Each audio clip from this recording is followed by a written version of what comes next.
Hi dears, welcome back to my channel. ഇന്ന് ഞാൻ വന്നിട്ടുള്ളത് ഒരു കേക്കിൻ്റെ റെസിപ്പിയുമായിട്ടാണ്.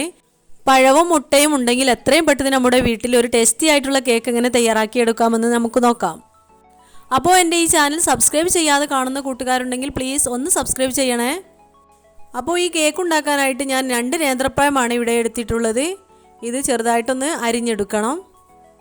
ശേഷം ഒരു പാൻ അടുപ്പത്ത് വെച്ച് ചൂടായതിനു ശേഷം അതിലേക്ക് സൺഫ്ലവർ ഓയിലോ നെയ്യോ ഒഴിച്ച് കൊടുക്കേണ്ടതാണ്. ഞാനിവിടെ 1 ടീസ്പൂൺ സൺഫ്ലവർ ഓയിലാണ് ഒഴിച്ച് കൊടുത്തിട്ടുള്ളത്. നെയ്യ് ഇഷ്ടമുള്ളവരാണെന്നുണ്ടെങ്കിൽ 1 ടീസ്പൂൺ നെയ്യ് ഒഴിച്ച് കൊടുക്കാവുന്നതാണ്.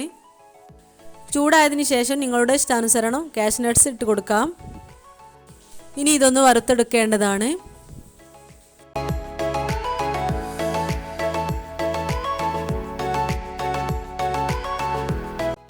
കാഷ്നട്ട്സ് കുറച്ചൊന്ന് വറുത്തതിന് ശേഷം അതിലേക്ക് ഉണക്കമുന്തിരിയും ഇട്ട് കൊടുക്കാം.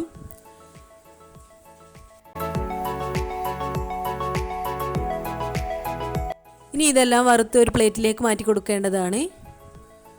ഇനി ഈ പാനിലേക്ക് നേരത്തെ അരിഞ്ഞു വെച്ച പഴം ഇട്ട് കൊടുക്കാം. ഇനി ഈ പഴമെല്ലാം ഒന്ന് വാട്ടിയെടുക്കേണ്ടതാണ്. ഓവർ കുക്കാവുന്നത് വരെ ഒന്നും വാട്ടിയെടുക്കേണ്ടതില്ല.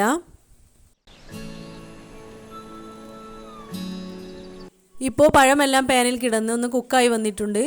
ഇനി ഇതൊന്ന് ചൂടാറാൻ വേണ്ടിയിട്ട് ഒരു പ്ലേറ്റിലേക്ക് മാറ്റി കൊടുക്കണം.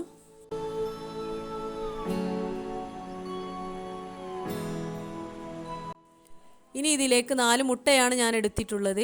ഇനി ഇതൊന്ന് ബീറ്റ് ചെയ്തെടുക്കേണ്ടതാണ്. നിങ്ങളുടെ കയ്യിൽ ബീറ്റർ ഇല്ല എന്നുണ്ടെങ്കിൽ വിസ്ക് വെച്ചിട്ടും ഇതുപോലെ ചെയ്തെടുക്കാവുന്നതാണ്. അല്ലെങ്കിൽ മിക്സിയിലിട്ടൊന്ന് കറക്കിയെടുത്താലും മതി. നന്നായി ബീറ്റ് ചെയ്തെടുത്താൽ കേക്ക് ഒന്ന് സോഫ്റ്റായി കിട്ടുന്നതാണ്. ഇനി ഇതിലേക്ക് കേക്കിലേക്ക് ആവശ്യമായിട്ടുള്ള പഞ്ചസാര ഇട്ട് കൊടുക്കാം.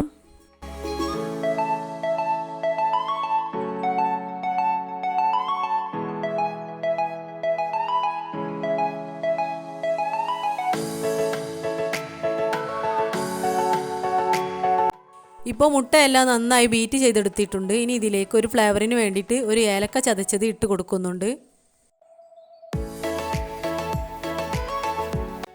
ഇനി ഈ കേക്ക് ഒന്ന് പെർഫെക്റ്റ് ആയിട്ട് കിട്ടാൻ വേണ്ടിയിട്ട് ഇതിലേക്ക് 4 ബ്രെഡ് മിക്സിയിലിട്ടൊന്ന് പൊടിച്ച് ഇതിലേക്ക് ചേർക്കുന്നുണ്ട്.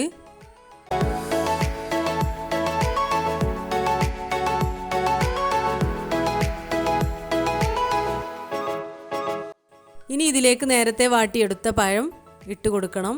പഴം നന്നായി ചൂടാറിയതിന് ശേഷം മാത്രമായിരിക്കണം ഇതിലേക്ക് ഇട്ട് കൊടുക്കാൻ.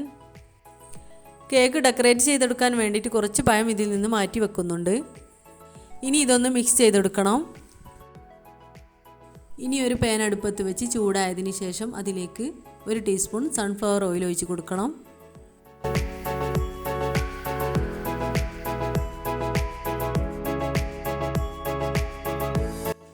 ഓയിലെല്ലാം നന്നായി ചൂടായതിനു ശേഷം അതിലേക്ക് നേരത്തെ ഉണ്ടാക്കി വെച്ച ബാറ്റർ ഇതിലേക്ക് ഒഴിച്ച് കൊടുക്കേണ്ടതാണ്. ഇത് നിങ്ങൾക്ക് കുക്കറിലും ചെയ്തെടുക്കാവുന്നതാണ്. കുക്കറിൽ ചെയ്യുമ്പോൾ വിസിൽ ഒഴിവാക്കി വെക്കേണ്ടതാണ്.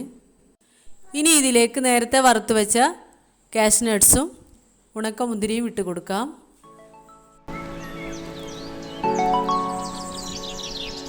ഇനി നേരത്തെ മാറ്റി വെച്ച പഴം ഇതിൻ്റെ മുകളിലായിട്ടൊന്ന് ഇട്ട് കൊടുക്കാം.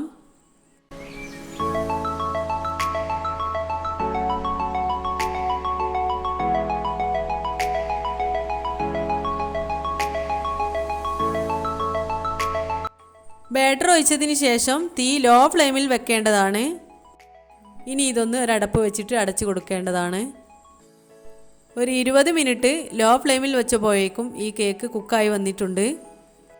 ഇതിൻ്റെ ഉൾവശമെല്ലാം വെന്തിട്ടുണ്ടോ എന്ന് നോക്കാൻ വേണ്ടിയിട്ട് ഒരു ടൂത്ത് പിക്ക് എടുത്ത് ഇതുപോലെ ഒന്ന് കുത്തി നോക്കിയപ്പോൾ ഇതിൽ ഒന്നും പറ്റി പിടിച്ചിട്ടില്ല. അപ്പോൾ നമ്മുടെ കേക്ക് ഇവിടെ കുക്കായി വന്നിട്ടുണ്ട്.